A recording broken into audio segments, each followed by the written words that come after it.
Pranati TV को आपण स्वागत। आज मुख्य खबर चलित वर्ष पवित्र गणेश पूजा उपलक्षे पोटलामपुर राधाकृष्ण साहिर विघ्न विनाशक पूजा कमिटी सदस्य माने एक नियारा प्रयास करिसेंती।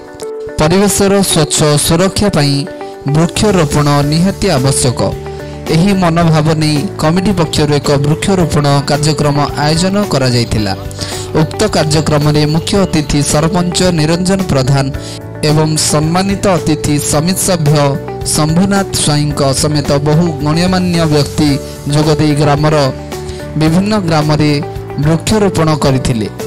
युव सांबादिक अमित राउल उक्त कार्यक्रम में जोगदे वृक्षरोपण करने सह वृक्षरोपण उपकारिता विषय सूचना देथिले एवं वृक्षरोपण करने सह एहार जत्न नेबाकू कहिथिले।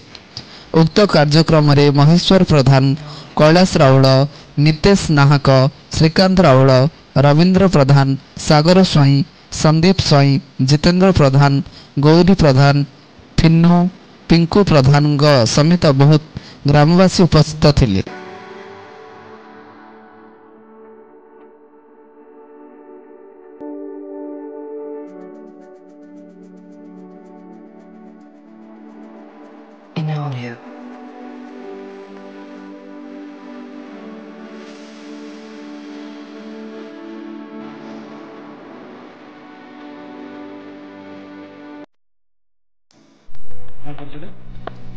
मो पोटलामपुर सरपंच निरंजन प्रधान। आमर पोटलामपुर विघ्नविनाश पूजा कमिटी राधाकृष्ण साहिर पूजा कमिटी पिलाने गोटे नूतन भाव वृक्षरोपण कर। आमर वृक्षरोपण जड़े गोटे सदस्य गोटे कि जोड़े गछ दायित्व नेबे सी बड़ा पर्यंत तार दायित्व रही। आउ वृक्षरोपण गोटे महत्वपूर्ण कार्य आउ ए अभिनव कार्य बहुत भल समाजर मंगल हम। तापर वृक्षरोपण द्वारा आमर परिवेश सुरक्षित परिवेश आउ एमाने देखुची रास्ता घाट सब सफा सुतरा कर गोटे भलेंटरी कार्यक्रम कर बहुत भविष्य मान भल उन्नति करिए पिला माने आमर। वर्ष गणेश पूजा अवसर में पोटलामपुर राधाकृष्ण साहिर विघ्न विनाशक पूजा कमिटी द्वारा एक वृक्षरोपण कार्यक्रम अनुष्ठित होता। यह कार्यक्रम में अनेक वरिष्ठ व्यक्ति, माननीय सरपंच, माननीय समिति सभ्य एवं अनेक बुद्धिजीवी उपस्थित रही एक कार्यक्रम को सुरक्षित परिचालन करते। उक्त कार्यक्रम में कमिटी सदस्य मैंने सहयोग करते।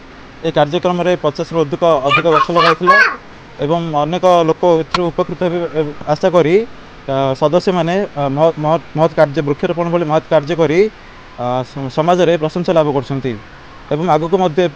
आगुरी यही कमिटी आगुरी अनेक जनहितकर कार्य कर संकल्पबद्ध अच्छी। श्रीकांत राउल आम विघ्न विनाशक पूजा कमिटी सहयोगी आम ये बाबा गजानन आम साई राधाकृष्ण साई रे बहुत दीर्घ वर्ष है पूजा पाँच। इथर आम विघ्न विनाशक पूजा कमिटी एवं आम ग्रामर केतिक वरिष्ठ लोकों सहायतार आम वृक्षरोपण कार्यक्रम करिचु। आम ग्रामर केतेक बुद्धिजीवी लोकों वृक्ष उपरे महत्व गुण शुणी आम मान्यवर आम ग्रामर सरपंच श्री निरंजन प्रधान एवं केतक बुद्धिजीवी लोकों को नहीं आम आज वृक्षरोपण कलु एवं प्रभु गजानन पाखे संकल्प कलु जे एभली परिवेश महत्व काम करूँ आगामी दिन में।